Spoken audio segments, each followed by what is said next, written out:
بات کریں گے اچھی خبروں کی اشفاق اچھی خبروں کی تو ہم صبح سے ہی باتیں کر رہے ہیں، آپ کو بڑی اچھی ہم نے نیوز بھی دی ہیں، لیکن ہم بتائیں گے آپ کو کہ ہماری جو ٹیکسٹائل مصنوعات ہیں اس شعبے میں پاکستان کی برآمدات میں مسلسل اضافہ دیکھنے میں آ رہا ہے، اور عالمی وبا کرونا کی ایک بار پھر بگڑتی صورتحال ہے، لیکن اس کے باوجود پاکستان کی برآمدات میں اضافہ بڑی کامیابی ہے۔ دو تین سیکٹرز ہیں جس میں پاکستان بڑا فلرش کر رہا ہے، ایک تو یہ ہے کہ ریئل اسٹیٹ سیکٹر، دوسرا ٹیکسٹائل سیکٹر، اس کے اوپر خاصا فوکس ہے۔ پھر اس کے اوپر ابھی یہ سننے میں آ رہا ہے کہ وزیر اعظم صاحب کی کچھ ملاقاتیں ہوئی ہیں، تو آئی ٹی کے شعبے میں بھی، اور یہ جو خاص طور پر سافٹ ویئر کے حوالے سے پاکستان اس میں بھی کام کرنے جا رہا ہے شعبے میں، تو وہاں پر بھی بڑا ایک اچھا اسکوپ ہے۔ تو جناب اس وقت ہوا یہ ہے کہ پاکستان نے امریکی منڈی تک رسائی میں بھارت اور بنگلہ دیش کو پیچھے چھوڑ دیا ہے، تو اس میں کیا وجوہات ہیں، یہ اچیومنٹ کس وجہ سے ہوئی، اس پر بات کرنے کے لیے ہمارے ساتھ موجود ہیں ایپٹما ساؤتھ کے چیئرمین آصف انعام صاحب اسٹوڈیوز میں۔ بہت شکریہ آصف صاحب، آپ نے ہمارے لیے وقت نکالا۔ یہ بتائیے گا کہ یہ جو ویلیو ایڈڈ ٹیکسٹائل ہے، یہ اس میں کون کون سی پروڈکٹس ویسے شامل ہوتے ہیں؟ یہ اس میں جو ہمارے یہاں پاکستان سے جا رہا ہے وہ اس وقت نیٹ ویئرز ہیں، یہ آپ کا ہوم ٹیکسٹائلز ہیں جس میں بیڈ شیٹ، یہ ٹاول وغیرہ، یہ ساری چیزیں۔ اس میں آپ اگر دیکھیں کہ پچھلے 5-7 سال میں نا، اس دور سے پہلے جو گورنمنٹ تھی اس میں ہمارا تقریباً شیئر تھا دنیا میں 2.3%، اور وہ گر کے 1.8 ہو گیا تھا۔ تو پہلے تو اس کی مین وجہ جو ہے وہ انرجی تھی، جس کو آتے ہی انہوں نے نبض کو پکڑا اور انہوں نے انرجی کے ریٹ وغیرہ ٹھیک کر دی، اور وہ ٹھیک ہوتے ہی آپ کی بہت ساری بند کیپیسٹی چل گئیں، نئے کیپیسٹیز چل گئیں، کچھ میلے بکا کے دوسرے گھروں میں جا کے چل گئیں، تو ایک بہت بڑا رینیسنس آیا، اور اس کی وجہ اور پھر دوسرے جب دنیا میں کووڈ آیا، اور کووڈ میں آپ نے دیکھا کہ بہت سارے ملکوں نے اسپیشلی جو ڈیولپ کنٹریز ہیں انہوں نے نوٹ چھاپ کے لوگوں کو بانٹ دیے، تو پروڈکٹ تو نہیں تھے، نوٹ تھے، انہوں نے کسی پروڈکٹ میں ڈیولپ ہونا تھا، الٹیمیٹلی تو کوئی پرچیزنگ پاور بڑھ گئی نا، تو وہاں کوئی ریونیو لاس نہیں ہوا، یا انکم لاس جسے کہتے ہیں وہ ہوا ہی نہیں وہ فیکٹر، بلکہ کئی کیسز میں تو انکم جنریٹ ہو گئی، اور کئی ممالک تو ایسے ہیں کہ جہاں 42% انکم جو ہے وہ سرکار کی جو ہے امداد بن گئی، یعنی اگر 100 انکم ہے ملک کی تو اس میں سے 42 جو ہے وہ لوگوں کی انکم کا حصہ سرکار کی امداد ہوگی۔ ٹرکل ڈاؤن ٹرکل ڈاؤن نہیں، وہ ڈائریکٹ ایکسپلوزو، اس کی چونکہ جب آپ اس طریقے کے پیسے بانٹتے ہیں تو اس کی ویلوسٹی بہت زیادہ ہوتی ہے، صبح ہی گئے خرچ کر دیا، تو وہ سارے شیلف ویلف خالی ہونے لگے، تو ڈیمانڈ بہت کریٹ ہوئی۔ بائی دا ٹائم جو ہے وہ چائنا اور امریکہ کا جو ٹریڈ اسپیٹ تھا، تو ہمارے یہاں اس پالیسی کے بعد جو ہے، اور ہمارے یہاں اپنی کووڈ ہینڈلنگ بہت اچھی ہوئی، تو یہ اسمارٹ لاک ڈاؤن کا کانسیپٹ آیا اور پورا ملک نہیں بند کیا۔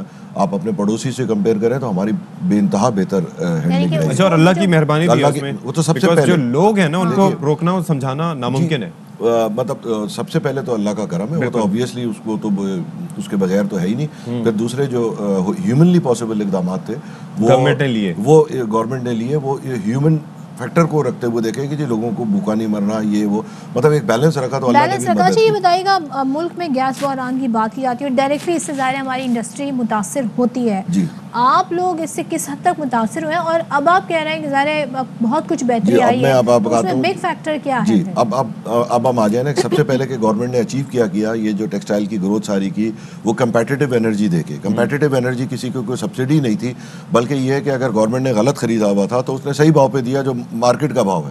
اگر آپ کی خرید ڈبل ہے، کوئی دکاندار ساری زندگی سودا رکھے رہے، وہ نہیں بکے گا۔ ٹھیک ہے، اب ہوا یہ ہے کہ جیسے ہی یہ 6 بلین ڈالر کا تقریباً انویسٹمنٹ ہے یا اس سے بھی زیادہ جو آلریڈی ٹیکسٹائل نے کر دیا ہے، جس میں سے پارشل امپلیمنٹ ہوا ہے اور پارشل اب ہو رہا ہے۔ اب یہ حال ہو گیا ہے کہ فیکٹریاں لگی کھڑی ہیں۔ اب کیا ہوا کہ جو ٹیکسٹائل پالیسی تھی جس کے ڈرافٹ پہ لگا ہے وہ رک گئی ہے۔ اچھا، اب اس میں نئی باتیں ہو رہی ہیں کہ جی ہم انرجی نہیں دیں گے، انرجی دیں گے تو اس کو دیں گے، اس کو نہیں دیں گے، سی پی پی اور عجیب قسم کی چیزیں جو ہے وہ نہیں آ گئیں۔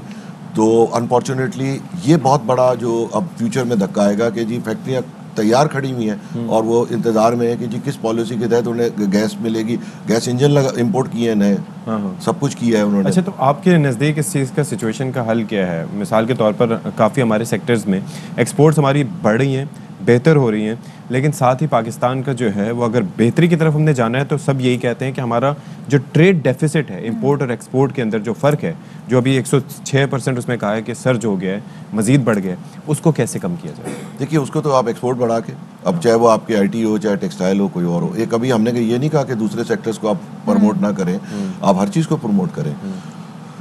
ٹیکسٹائل میں یہ بات آپ سمجھ لیں کہ جی جب تک کمپیٹیٹیو نہیں ہوں گے تو وہ نہیں ہے. وہ گورنمنٹ نے ہمیں کیا ہے, اینڈ اگر اس کو بیک ٹریک کیا تو یہ سارا انویسٹمنٹ بھی ڈوب جائے گا, اور یہ ساری جو گروتھ وغیرہ نظر آ رہی ہے یہ ایک دم. تو ابھی کون کون سی چیزیں ایسی آپ پروڈیوس کر رہے ہیں ٹیکسٹائل سیکٹر میں, اوور آل پاکستان کی بات کریں جہاں جن کی ڈیمانڈ ہے؟ جی اس وقت تقریباً ساری ہے. دیکھیے اس وقت ہمارا ماڈل پہلے کے آج سے 20 سال پہلے کی ٹیکسٹائل کے ماڈل سے بڑا ڈفرینٹ ہو گیا. اچھا. اب ہم کاٹن ڈیفیسٹ کنٹری ہیں. اوکے تو کاٹن ڈیفیسٹ تو ہم 1992 سے ہی ہو گئے تھے, کیونکہ 1992 سے ہی اتنی اسپننگ لگ گئی تھی کہ ہمیں پھر کبھی بھی کاٹن کے ہم سرپلس پہ نہیں گئے ایک آدھ سال کے علاوہ. تو اب ہماری ڈیمانڈ ہے 1,80,00,000 بیل, ملک میں پیداوار ہے 75,00,000 بیل, تو یہ 1,10,00,000 بیل ہمیں امپورٹ کرنی ہے. اور نیکسٹ ایئر جو یہ سارے پروجیکٹس آ رہے ہیں ہماری 2,20,00,000 کے قریب ڈیمانڈ ہے. تو اس کو میٹ ہم امپورٹ سے ہی کر رہے ہیں. اینڈ پلس انشاءاللہ اس سال مجھے بہت امید ہے کہ اس سال جتنے گروز نے پیسے کمائے تو اگلے سال وہ کاسٹ زیادہ کر رہے ہیں. ابھی تک تو فیوریبل رپورٹ ہے. ہم بات کرتے ہیں بنگلہ دیشی ماڈل کی, اب ہم آلموسٹ وہی ہو گئے نا. آپ سمجھتے ہیں کہ ان کے ماڈل میں ہمارے میں کیا اس وقت فرق ہے اگر ہم دیکھا جائے؟ کیونکہ دیکھیے ان کے انہوں نے یہ ایک ماڈل میں یہ رکھا ہے, انہوں نے بھی بڑا انحصار کیا اپنے. جی انہوں نے یہ رکھا ہے کہ جیسے آپ گارمنٹ ایکسپورٹ کر رہے ہیں اس پہ آپ کو ایک ریبیٹ ملے گا. اب وہ ریبیٹ آپ کا ہر اسٹیج پہ کم ہوتا جائے گا. آپ جتنا امپورٹڈ مٹیریل کرتے جائیں گے وہ ریبیٹ کم ہوتا جائے گا. تو وہ ماڈل نے کیا کیا کہ ان کے یہاں اسپننگ سے لے کر ہر چیز کو کیا. آپ امپورٹ کرنا چاہتے ہیں تو آپ ریبیٹ سیکریفائی کر دیں گے. ہمارے یہاں سیلف ایفیشنسی کی طرف. اور دیکھیے ہر چیز کی ویلیو ایڈیشن ہے. پاکستان نے چائنا کو یان بیچنا بند کیا تو حیران ہوں گے کہ اس کی جگہ کس نے لی ہے.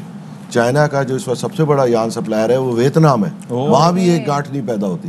تو آپ مجھے بتائیں کہ جی آپ نے خالی ایک کر کے کہ جی ہمیں دھاگا نہیں چاہیے, دھاگا نہیں. جی آپ کہہ رہے ہیں کہ ایک بھی گانٹھ وہاں پر ایک بھی بیل پیدا, ایک بیل بھی نہیں ہوتی. تو پھر کہاں سے وہ سارا دنیا سے جیسے ہم خرید رہے ہیں وہ خرید کے پھر آگے ان کو بیچ رہے ہیں. جی یہ آپ کے ملک کا کنڈیوسو انوائرمنٹ ہوتا ہے کہ اگر آپ کمپیٹیٹو ہوتے ہیں تو آپ, یعنی ویتنام نے جگہ لی, انڈیا نے نہیں لی جو ایک کاٹن پروڈیوسر ہے. ٹھیک ہے. تو اسی لیے انڈسٹری کا کنڈیوسو انوائرمنٹ. اور وہاں اب انہوں نے یہاں تک کیا ہے کہ اسپننگ میں انہوں نے بین کیا کہ جی کوئی فارن انویسٹر نہیں چاہیے کیونکہ ہمارے یہاں اتنا بیس بن گیا. چلیں جی, بہت شکریہ آصف انعام صاحب, آپ تشریف لائے. اور بڑے ہمیں کام کرنے کی ضرورت ہے, خاص طور پر اگر ہمیں ٹریڈ ڈیفیسٹ کم کرنا ہوگا تو ہمیں مزید شعبوں کو بھی آگے بڑھانا ہوگا ٹیکسٹائل اور ریل اسٹیٹ کے علاوہ. اہم ترین خبریں اب ایک کلک کی دوری پر. آپ کے پسندیدہ ٹاک شوز ہوں یا اہم ملکی یا غیر ملکی شخصیات کی نیوز کانفرنسز, ہر لمحہ باخبر رہنے کے لیے سبسکرائب کریں ہمارا یوٹیوب چینل. موسم کی صورتحال ہو یا کھیل کے میدان سے خبریں, اپنے موبائل فون سے ملکی اور بین الاقوامی اہم خبروں تک رسائی کے لیے ڈاؤن لوڈ کیجیے موبائل ایپ. باوثوق ذرائع سے مصدقہ خبروں, تجزیوں اور تبصروں سے مستفید ہونے کے لیے وزٹ کیجیے پاکستان کی سب سے بڑی نیوز ویب سائٹ www.arYnews.tv. ان سب کے علاوہ پاکستان کا سب سے بڑا فیس بک پیج ہو, سب سے بڑا نیوز انسٹاگرام اکاؤنٹ یا پھر ٹویٹر, ARY نیوز پہنچا رہا ہے خبریں سب سے پہلے آپ تک تاکہ آپ رہیں ہر لمحہ باخبر.